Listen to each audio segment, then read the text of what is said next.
North Korean leader Kim Jong-un sent a message of sympathy to Russian President Vladimir Putin over the massacre at Moscow Concert Hall on Saturday. Kim expressed deep condolences and sympathy to the victims and their families on the news of heavy casualties caused. The KCNA news agency stated that Kim said nothing can justify heinous acts of terrorism against the human lives. UN Secretary-General Antonio Guterres has called for an immediate humanitarian ceasefire and the release of Israeli hostages held in Gaza.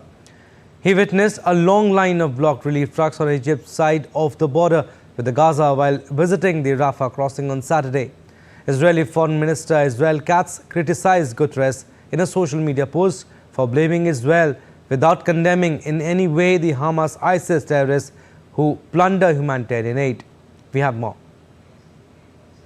Well, the United Nations Secretary-General Antonio Guterres visiting that Rafah border, crossing the Egyptian side of the border crossing, calling it a moral outrage that so many aid trucks were lined up on the Egyptian side of the border and unable to access those who so desperately need the help inside the Gaza Strip. He said it was a moral outrage that could not happen. He also called for an ironclad commitment from Israel that humanitarian supplies can receive unfettered access to those who so desperately need it in the Gaza Strip. But asked whether or not he thought the Israeli government would heed his requests, he said, "It is clear that the Israeli government does not normally do what I ask it to do."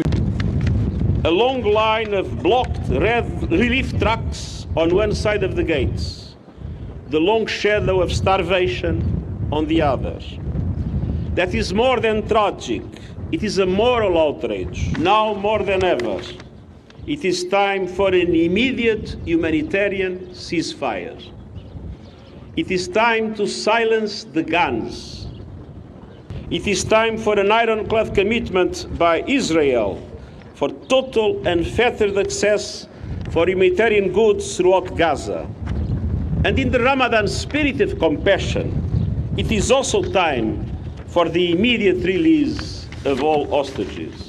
So some level of skepticism from the UN Secretary-General that this visit will have much of an impact, but it does join a chorus of international pressure when it comes to the humanitarian situation in the Gaza Strip, called catastrophic by aid agencies, and in the context of a rift between the Israeli government and some of its closest allies. We saw just in the last day or so Anthony Blinken, the US Secretary of State, here in Israel, meeting with Prime Minister Netanyahu and the war cabinet, urging the Israeli government against an operation in the southern city of Rafah, pinned up against that Egyptian border, saying it would be a mistake and that the US position is that it should not happen. Prime Minister Netanyahu pushing back very firmly, saying even with or without US support, Israeli forces will go into Rafah, an operation which Antonio Guterres, the UN Secretary-General, say would lead to humanitarian catastrophe.